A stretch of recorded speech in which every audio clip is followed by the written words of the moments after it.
Então vamos lá. Efésios capítulo 1, versículo 3 até o versículo 7. Vamos ler juntos de forma uníssona. Vamos ler juntos. Assentados como estamos, leiam comigo. Bendito Deus, vamos lá, 1, 2, 3 e... Bendito o Deus e Pai de nosso Senhor Jesus Cristo, que nos tem abençoado com toda a sorte de bênçãos espiritual nas regiões celestiais em Cristo, assim como nos escolheu antes da fundação do mundo para sermos santos e irrepreensíveis perante Ele em amor. Nos predestinou para Ele, para a adoção de filhos, por meio de Jesus Cristo, segundo o beneplácito da sua vontade, para o louvor da glória que Ele nos concedeu gratuitamente, no qual a remissão dos pecados, segundo a riqueza da sua graça. Amém. Ó Deus eterno, ó Deus, que essa fonte, que é a sua palavra, possa brotar, jorrar profundamente nessa noite sobre o teu povo. Ó Espírito Santo de Deus, age em nosso meio. Nós não somos absolutamente nada. Nós somos apenas homens pecadores, cheios, ó Deus, de manchas, de pecados, de miséria. E nós nos apresentamos no teu altar para ser a tua boca, porque é pela graça de Deus, somente pela graça de Deus, que nós nos atrevemos a entrar nesse lugar, a proclamar a tua boa nova, a proclamar o teu evangelho, Senhor. Obrigado pela graça recebida, obrigado pelo amor derramado sobre nós, obrigado por tu teres enviado o teu Filho Jesus Cristo para morrer pelos nossos pecados, para nos levantar dos mortos pela ressurreição que Ele mesmo, ó Deus, viveu, experimentou após a morte. Ó Deus, tende misericórdia de nós e nos abençoe nessa noite. É o que oramos a Ti, em nome de Jesus. Amém e amém. Por que foi necessário que Jesus viesse ao mundo? Por que foi necessário que Deus enviasse o seu Filho Jesus Cristo? Por que foi necessário que Deus mesmo se encarregasse de construir todo um plano para nos salvar? Por que foi necessário que Deus olhasse para nós com misericórdia e providenciasse os meios para a nossa salvação? Porque foi necessário que Deus movesse toda a história, todos os anos e séculos e milênios, para que toda a história fosse construída, a fim de que Jesus pudesse vir a esse mundo, pudesse encarnar-se e tornar-se um homem como nós somos, mesmo sendo Deus. Por que Jesus desceu tão baixo? Por que Jesus desceu tão baixo? Se Ele é o Filho de Deus e nós cremos que Jesus é o Filho de Deus, Jesus é o Filho de Deus, você crê nisso? Por que Jesus desceu tão baixo? Porque Jesus encarnou-se e assumiu essa nossa condição. Porque Deus, o Filho, se tornou um miserável homem, limitado no espaço, na história, no tempo. Porque o Filho de Deus, a Santíssima Trindade, a segunda pessoa da Santíssima Trindade, o Deus Filho, a palavra que construiu o mundo. A Bíblia diz lá no início de Gênesis que pela sua palavra, o Logos que João afirma está presente antes da criação.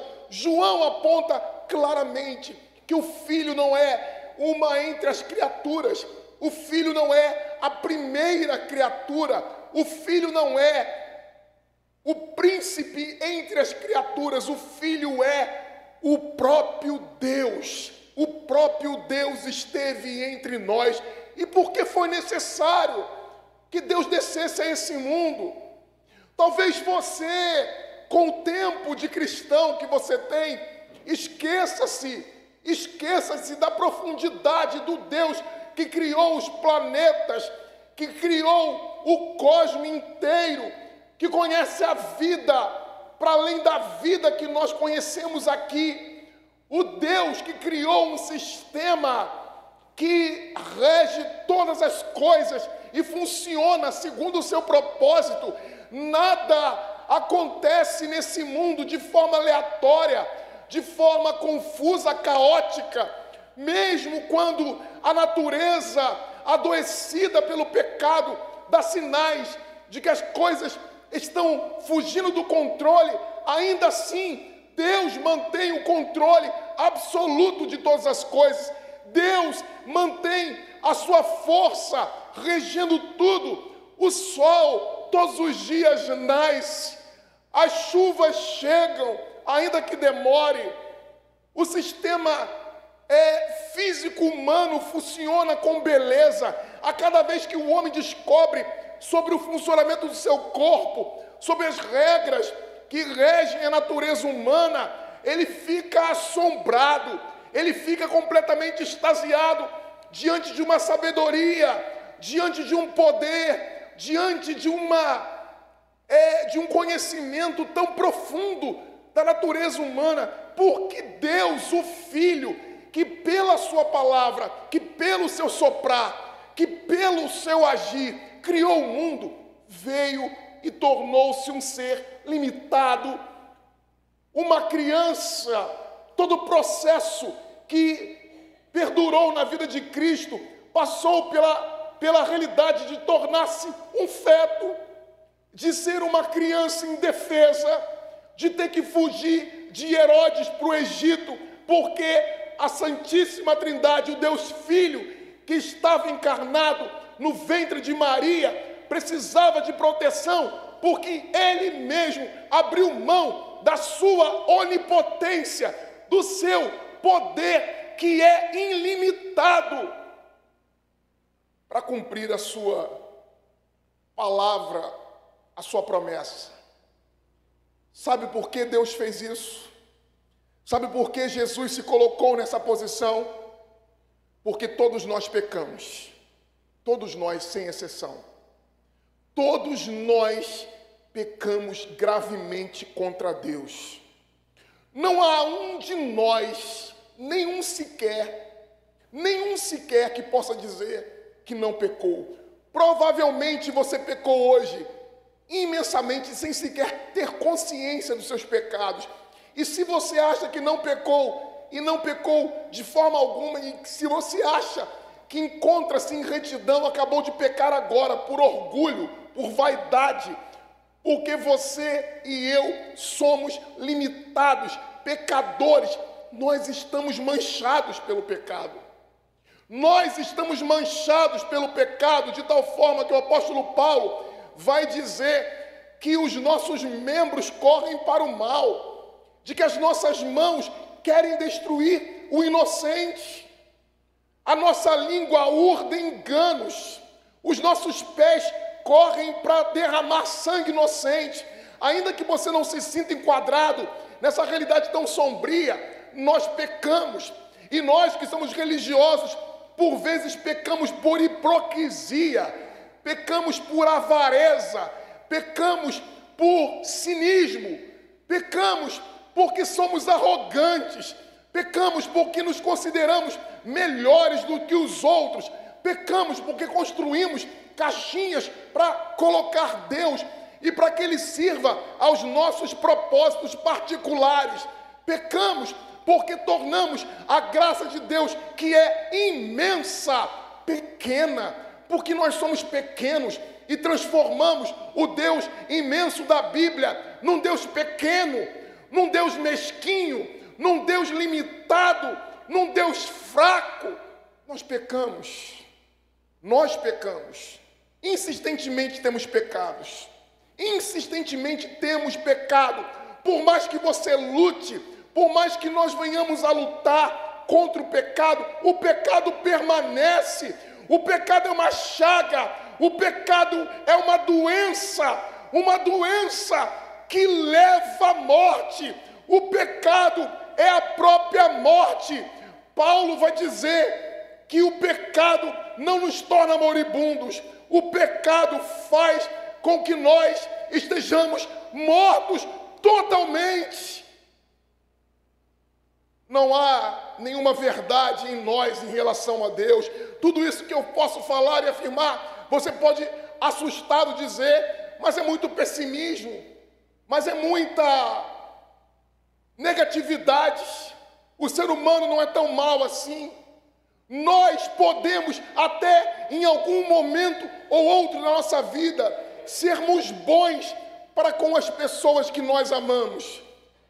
Podemos às vezes sermos bons com aqueles que estão à nossa volta, mas mesmo na nossa bondade reflete muito daquilo que nós recebemos das outras pessoas, porque nós não somos bons a troco de nada. Nós não somos bons gratuitamente. Nós não somos bons para com os nossos inimigos. De forma geral, não é isso que acontece. Mesmo Jesus dizendo que deve ser assim. Poucos de nós têm a virtude de amar o inimigo, de amar aquele que nos faz mal, de olhar para aquele que está tramando contra nós e não ter nenhuma reação de vingança. A maioria de nós trama vingança.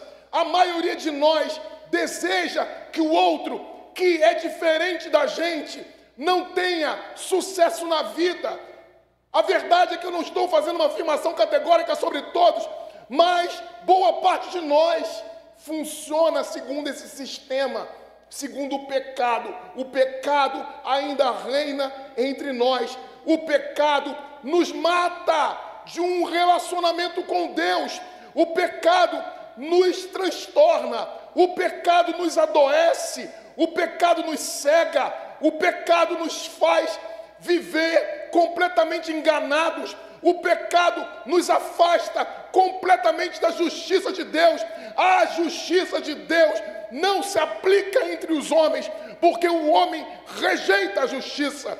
O apóstolo João vai dizer que o ímpio vê a luz e a luz lhe incomoda, porque a luz lhe faz mal.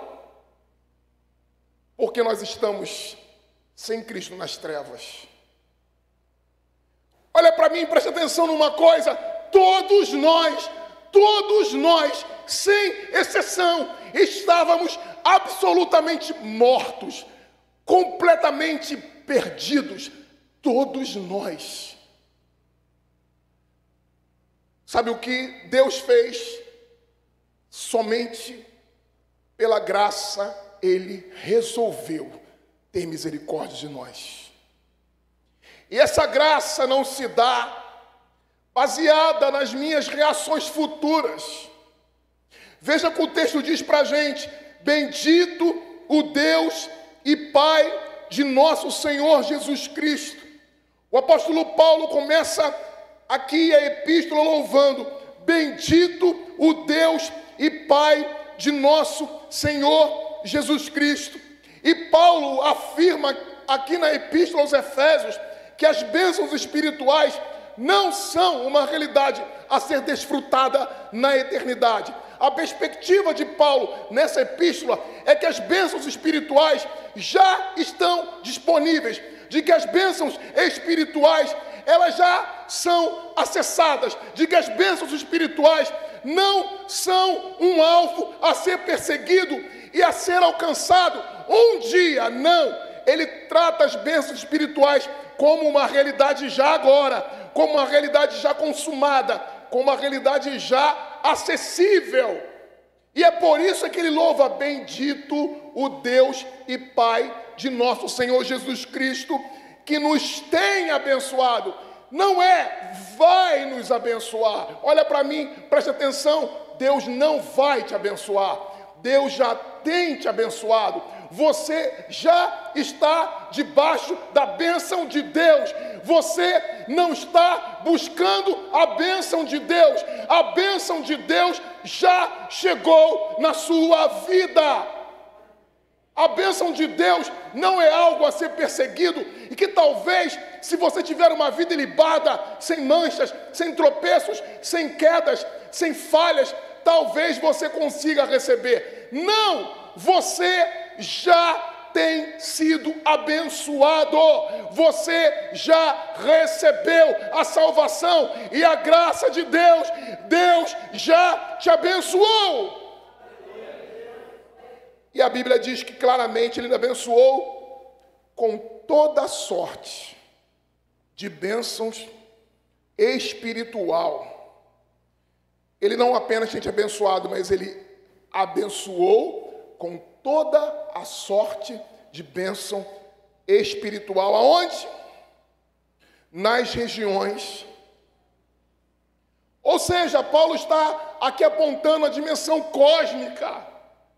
Paulo está apontando, dizendo, olha, os poderes de morte, os principados e potestade, os poderes que operam e dirigem o inferno e que se opõem a Deus, toda a corja diabólica já foi vencida, já foi subjugada, não precisa ser amarrado, já está destruído, já foi derrotado, já recebeu sentença final, já tem destino. O julgamento é esse, que a luz veio, e a luz veio, e aqueles que creem na luz já foram salvos, já estão em Cristo, já receberam o julgamento, e o julgamento é esse, que aquele que ama a Deus já recebeu a salvação de Cristo. Não estamos esperando o julgamento futuro.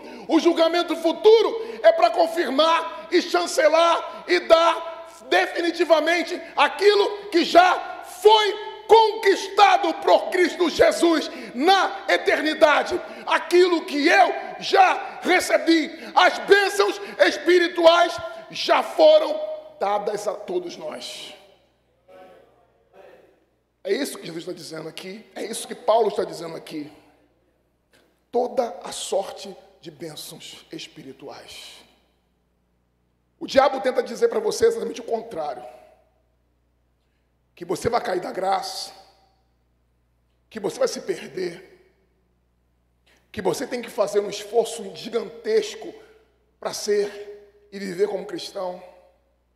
O diabo vai dizer para você que se você fizer tais e tais ritos, então talvez você ao final de uma luta incessante, de uma busca infinita de angústias, de neuroses e de todos os tipos de histeria possíveis a fim de receber a graça de Deus, você receba na força do braço.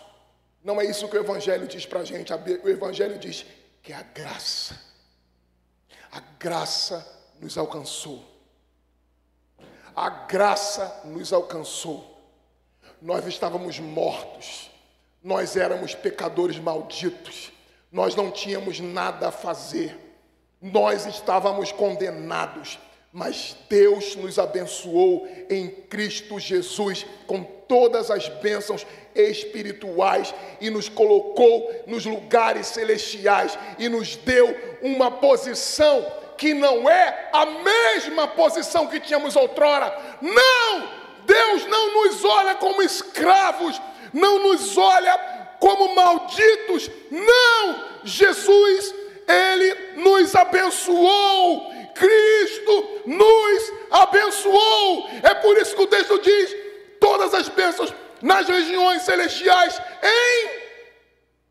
em Cristo. Diga comigo, em Cristo. Em Cristo. Em Cristo, em Cristo, em Cristo, eu sou perdoado. Em Cristo, eu sou justificado. Em Cristo, eu sou adotado. Em Cristo, o pecado não mais me domina. Em Cristo, eu já venci o diabo. Em Cristo, está toda a aprovação superada. Em Cristo, por causa de Cristo. Mas o texto continua dizendo, e é interessante que nós vejamos por que Jesus veio, porque eu quero responder essa pergunta para você. Por que Jesus precisou vir? A Bíblia diz sinceramente e claramente, não há dúvidas. Esse é um texto doutrinário. Esse é um texto claro de doutrina. O apóstolo Paulo diz, olha, assim como nos escolheu, nele quem? Põe para mim, por favor. Põe aqui na tela, por favor. Assim como nos escolheu, nele quem? Cristo. Olha o texto anterior.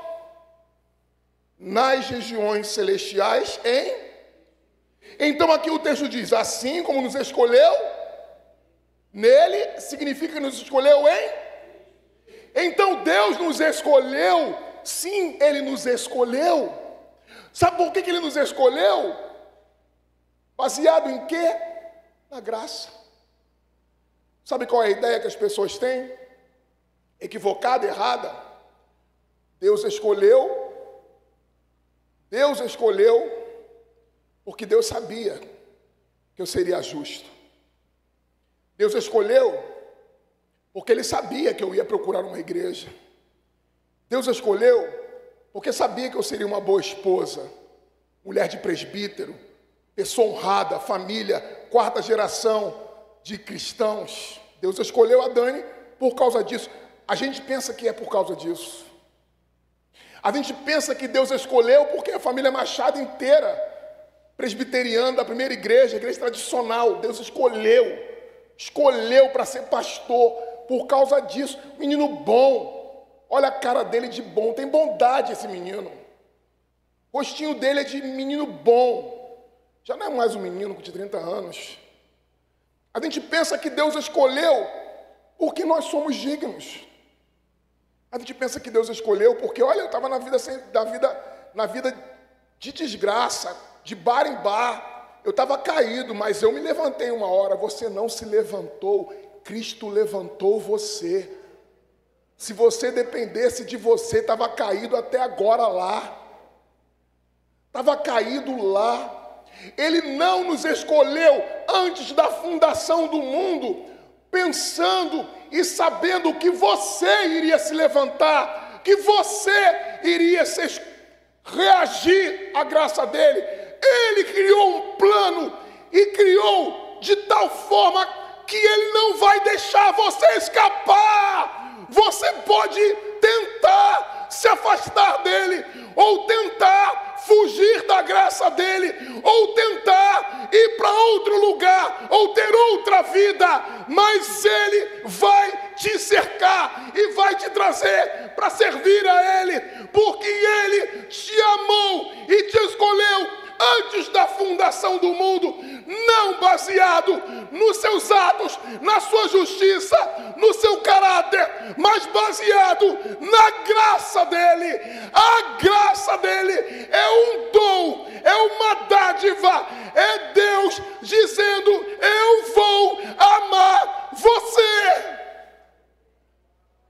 Você é um miserável, você é um pecador, você é o que é, mas eu vou amar você, eu vou tirar você dessa vida que você está levando, porque eu quero que a honra seja minha, porque eu sou Deus e não sua, porque você se voltou para mim. Não é o homem que busca Deus, é Deus quem busca o homem, traz o homem, salva o homem, muda o homem. Quando a gente sabe que foi antes da fundação do mundo que Deus nos escolheu, nós temos segurança de que nós não vamos cair, de que nós podemos até tropeçar, falhar, mas não é isso que nós queremos.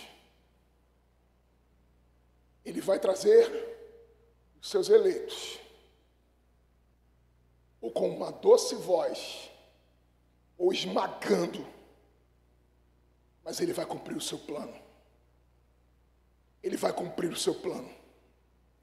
Ele te escolheu antes da fundação do mundo.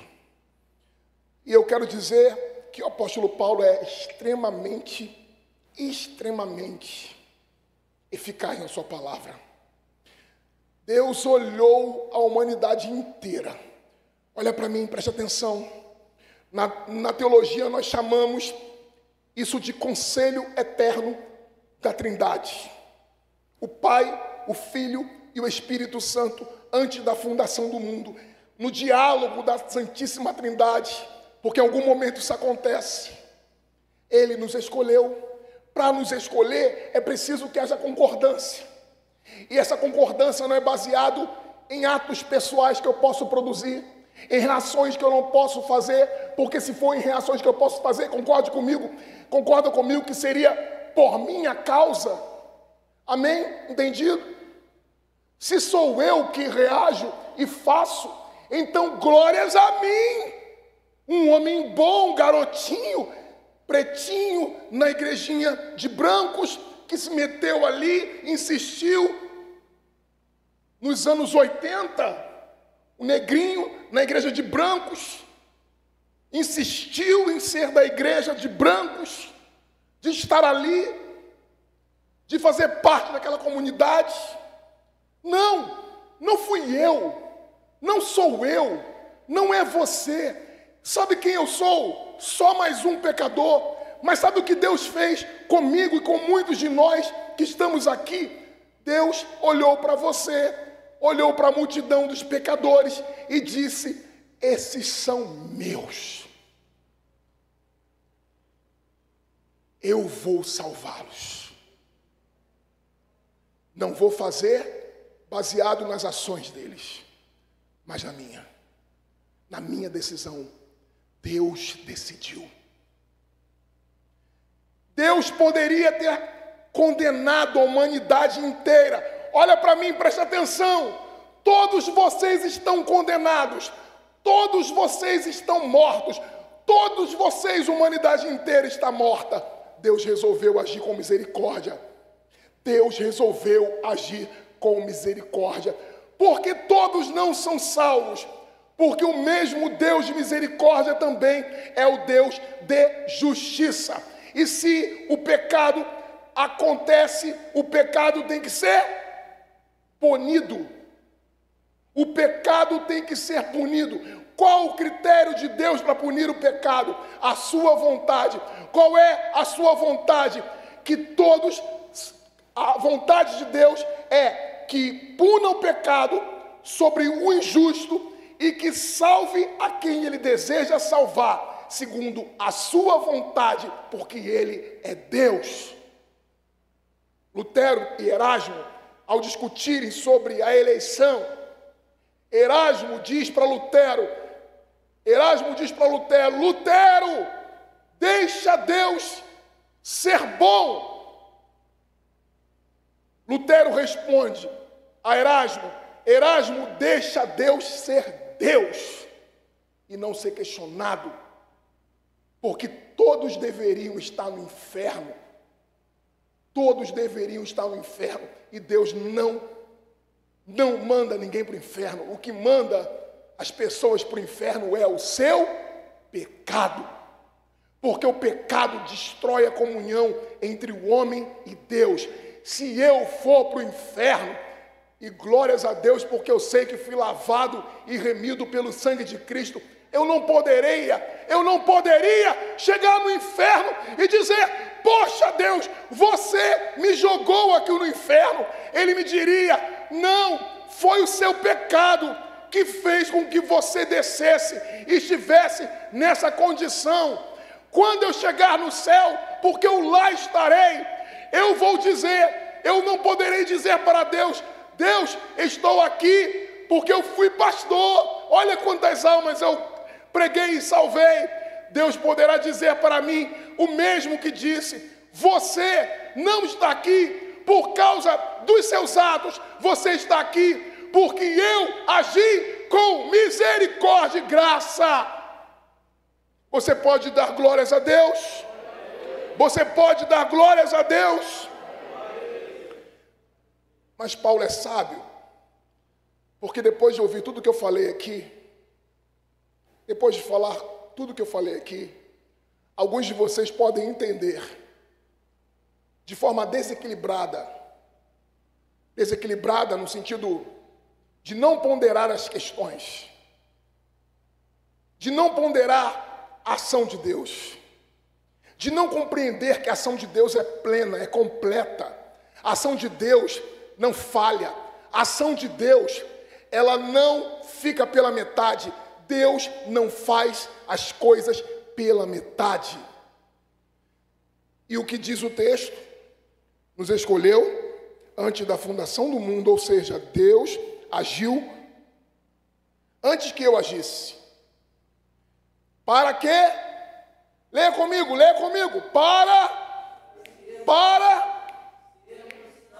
Alguém me ajuda, por favor. Vamos lá. Ajuda o pastor. Todo mundo. 1, 2, 3, 4, 5, 6. Leia sua Bíblia. Abra sua Bíblia. Abra sua Bíblia. Vamos lá. 1, 2, 3 e na sua Bíblia. Para serdes santos e irrepreensíveis perante Ele em amor. Para aí. Obrigado. Desculpa ser chato. Ele nos escolheu para uma finalidade. Há uma finalidade.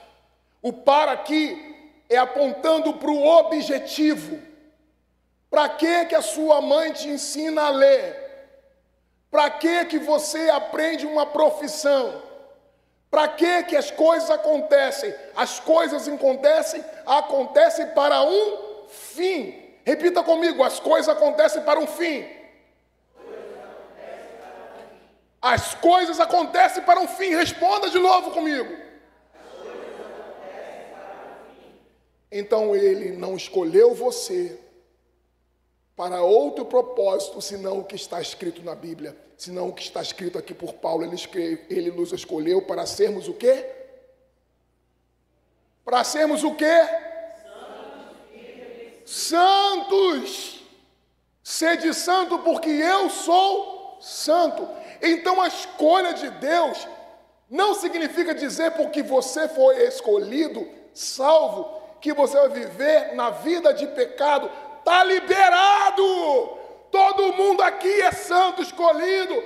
Vou cair na vida. Vou viver como quiser. Vou me largar no mundo, porque eu sou escolhido. Deus me escolheu. Agora eu vou rodar por aí e vou viver como desejar, porque o pastor disse que Deus vai me encurralar em algum momento e vai me trazer de volta. Mas a Bíblia está dizendo para mim e para você que Ele nos escolheu com uma finalidade.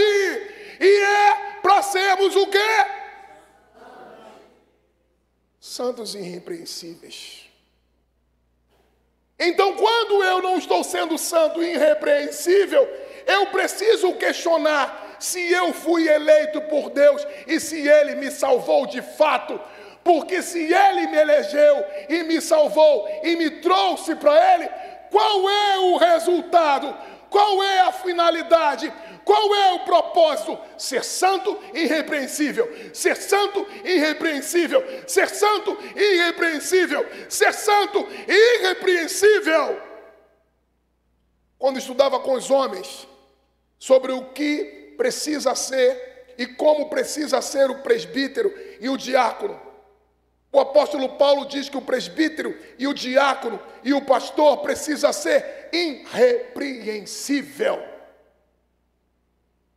Sabe o que é ser irrepreensível? Olha para mim, preste atenção.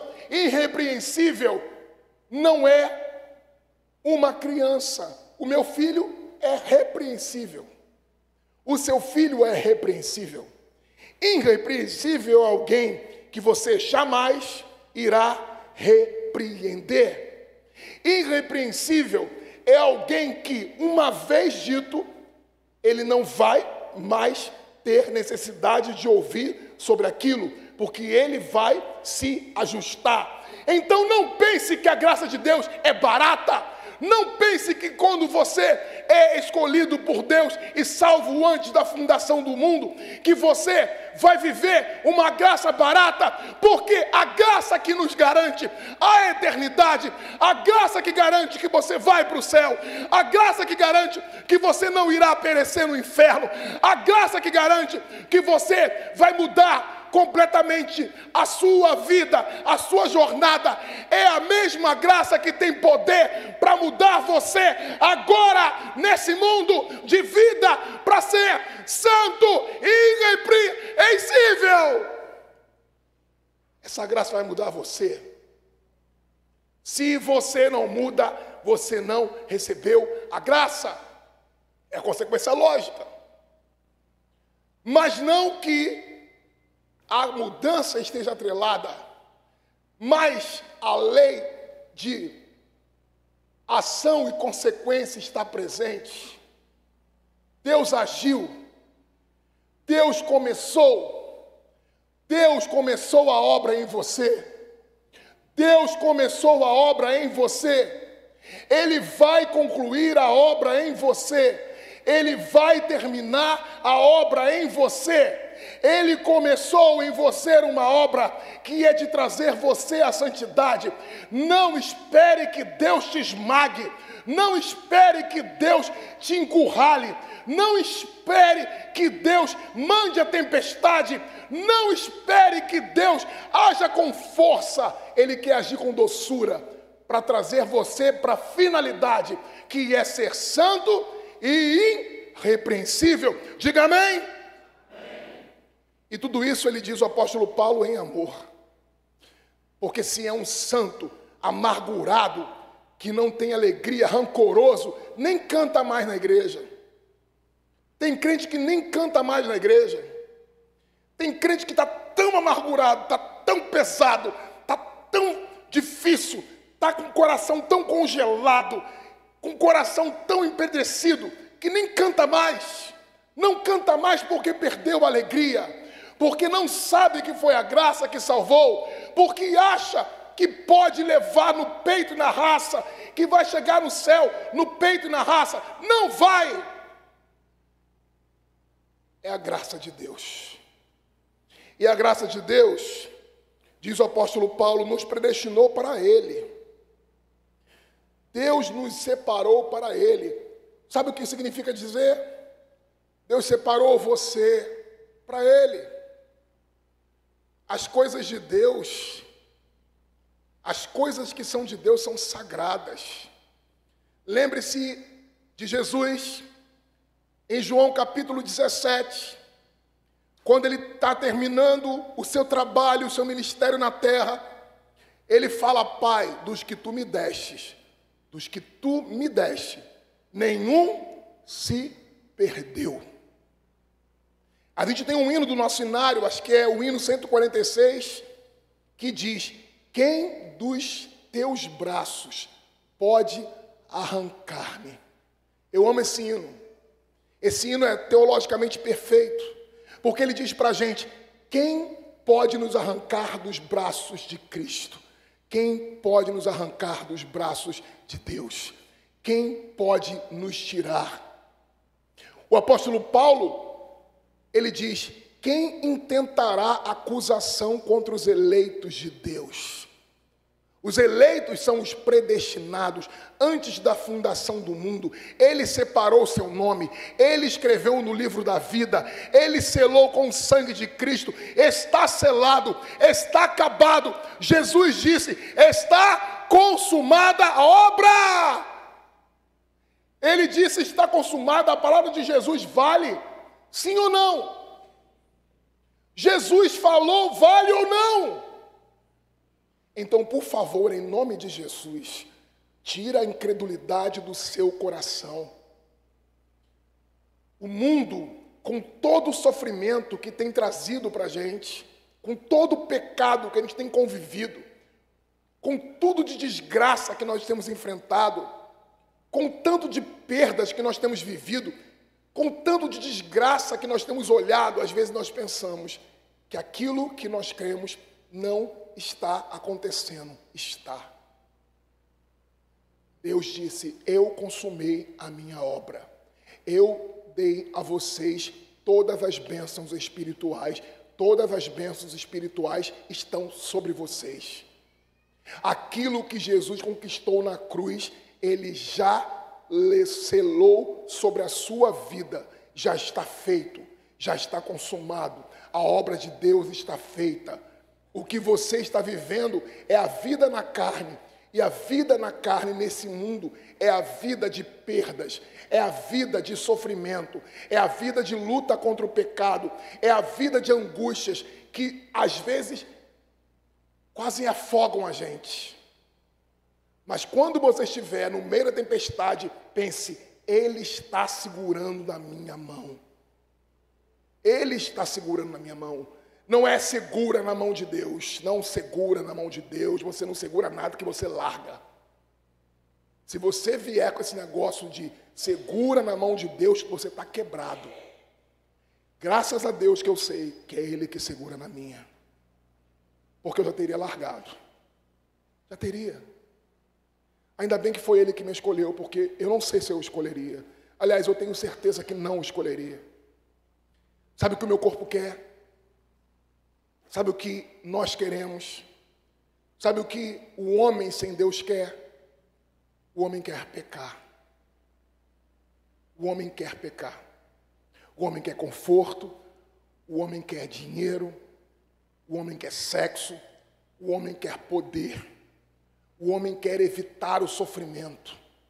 E o homem quer vingança com aquele que lhe faz mal. Nós sabemos quem somos. Você pode esconder de mim. Você pode esconder de quem está do seu lado. Você pode de alguma forma mascarar. Mas de Deus você não esconde. Ele sabe quem é você. Talvez você pense: pastor está aqui para acusar. Não, eu estou aqui para lhe mostrar um espelho. Olha você no espelho. Porque o espelho é a Bíblia para nós. A Bíblia diz que nós estávamos mortos. Mortos. E o que nos deu vida foi Jesus. Ele diz: olha, nos predestinou para Ele. E olha o que diz o texto. Para é o quê? Para é o quê? Para tem uma finalidade, um propósito, professor, é isso. Existe um propósito. Está aqui apontando que Ele nos escolheu para um propósito. Ele nos escolheu para adoção de filhos. Por meio de quem? Por meio de quem? Quando nós estamos em Cristo. Repita comigo: em Cristo. Repita comigo: em Cristo. Repita comigo: em Cristo. Essa expressão é uma expressão que Paulo usa o tempo todo. Quando ele fala em Cristo, ele está dizendo o seguinte: que você só chega lá porque você está em Cristo. Quando Paulo diz isso, ele está dizendo para a gente: olha, quando você vencer, é porque você está em Cristo. Quando você não cai, ou se você cai e se levanta, é porque você está em Cristo.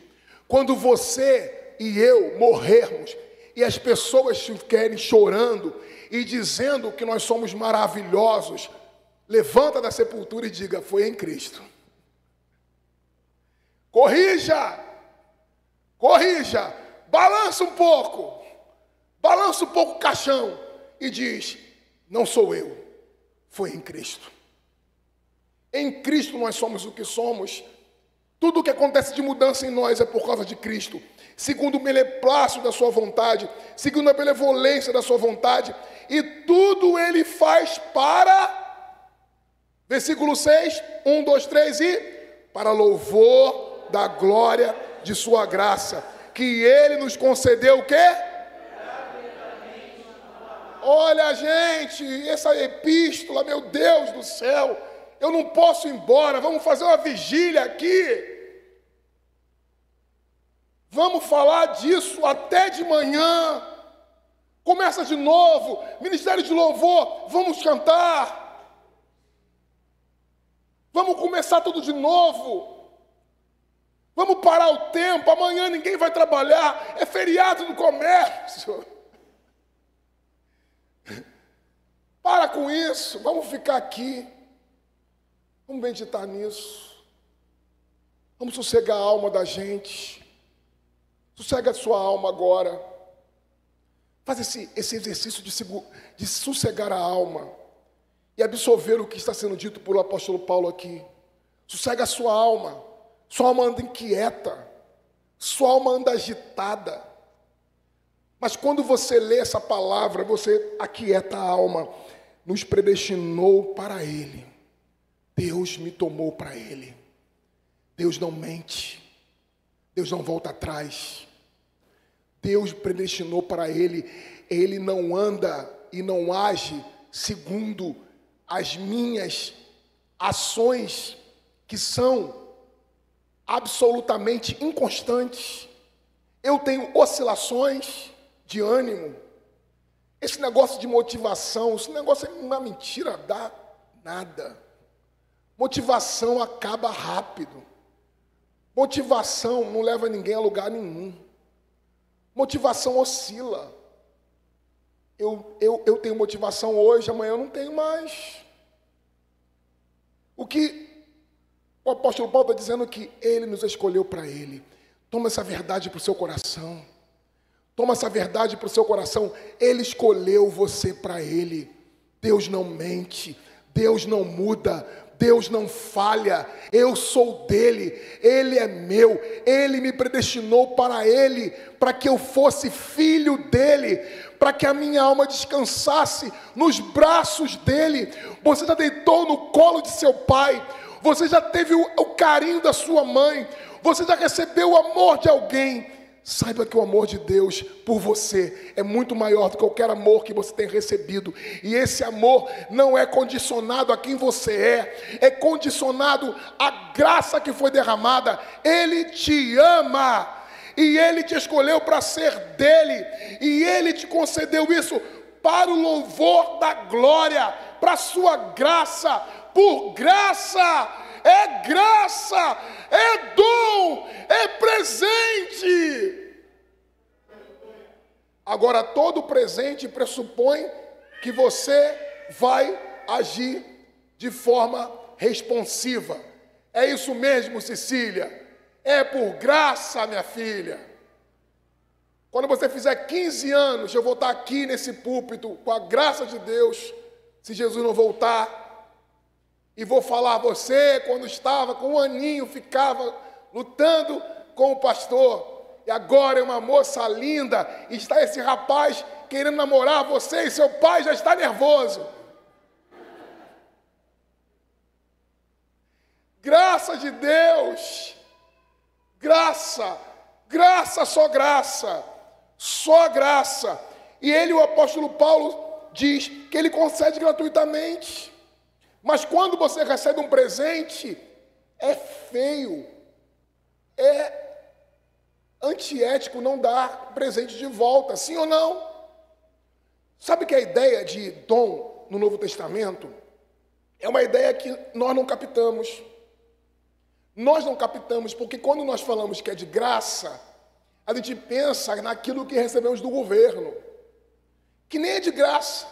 Os impostos estão altíssimos e o país está quebrado. Mas nós pensamos, eu vou lá, vou usufruir, vou usar, vou quebrar, não vou me preocupar, é de graça, pego mesmo, é do governo, é público, é meu. A nossa ideia de graça é um negócio esculachado. É um negócio esculachado. É a nossa visão de graça. Da maioria das pessoas, pelo menos. É uma visão distorcida, porque mesmo na sociedade que nós vivemos, que nós recebemos de graça, entre aspas, é responsabilidade nossa cuidar e zelar daquilo que é público. Nós estamos há mais de 30 anos num país em que as pessoas agem como se o país não tivesse dono, e nós agimos, por vezes, nessa visão pequena, medíocre, de que é cada um por si, olhando apenas para o nosso umbigo e não pensando no próximo, nem pensando naquilo que ficará para gerações futuras. Mas voltando para a nossa questão aqui do dom no Novo Testamento, o dom pressupõe que você recebeu um presente e que você vai reagir em resposta a esse presente. A graça é um presente, não há dúvida. A graça é uma dádiva, não há dúvida. Mas a graça, como todo dom e como todo presente, pressupõe que você responde, que você tem gratidão. Sabe o que é gratidão? Sabe o que é gratidão? Você tem uma esposa e você cuida dela. Você tem um filho e você cuida dele. Vai dizer que você não espera nada, porque você espera.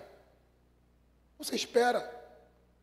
Você espera. O dia que esse menino lindo, essa moça linda tiverem um filho, essa criança vai ser toda amada e bela e brilhante. E vocês não vão esperar que ela responda, que ela lhe ame. Imagina, se eu não espero, eu falo para o Pedro, estamos jogando já peso. Eu falo, você é filho único. Filho único tem uma responsabilidade, cuidar do pai e da mãe quando ficar velho. E não tem com quem dividir, porque é filho único. Eu amo meu filho, mas ele precisa responder a esse amor. Eu sou ser humano, espero isso. A graça no Novo Testamento não está condicionada à nossa resposta, mas a resposta é a consequência imediata, a santidade, ser irrepreensível, louvar e glorificar o nome de Deus. Indo para o final, eu quero dizer para você que a graça não pode ser compreendida senão na perspectiva do dom, senão na perspectiva da dádiva, que é dada gratuitamente no amado, ou seja, Cristo. Partindo para o final, o texto diz claramente, no qual, vamos lá, 1, 2, 3 e...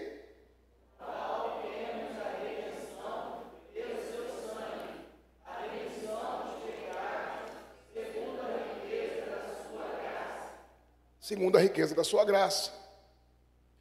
Ele fala aqui, redenção.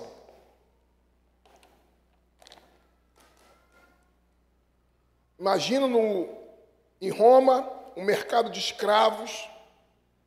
Imagina em Roma, agitada, os escravos sendo levados. E alguém vai com dinheiro e pega e fala, esse escravo, deixa eu ver a canela fina, esse escravo, vai trabalhar bastante, esse escravo, esse, está aqui o dinheiro, eu comprei, é meu. Redenção aponta para a ideia do seguinte, ele comprou o direito sobre a sua vida. Você foi e recebeu a graça de ser comprado, porque a ideia também da salvação pela graça é, estávamos como escravos pelo pecado, e o que Deus fez, Ele foi lá e nos comprou com o sangue de Cristo e disse, eu tenho direito sobre você. Ana, você não tem direito sobre você mais. Cristo comprou você com o sangue dele. A sua vida não pertence mais a você, a sua vida pertence a Cristo, a minha, a do Diogo, a do Brian, a do pastor Alain, e a nossa vida pertence a Deus. Ele comprou, ele tem direito, se é dele, ninguém mexe. Alguém mexe na coisa que é de Deus, sem sofrer consequências. Então, quando estiver em apuros, diga, eu sou teu filho, comprado com teu sangue, porque é isso que Paulo está dizendo aqui, no qual temos a redenção, eu fui comprado pelo sangue. O sangue de Cristo me comprou, o sangue de Cristo me lavou. A remissão é o perdão, a remissão é quando houve a cura. A cura aconteceu, houve remissão dos pecados. O pecado me escravizava, me adoecia, me matava, e Cristo com seu sangue me remiu.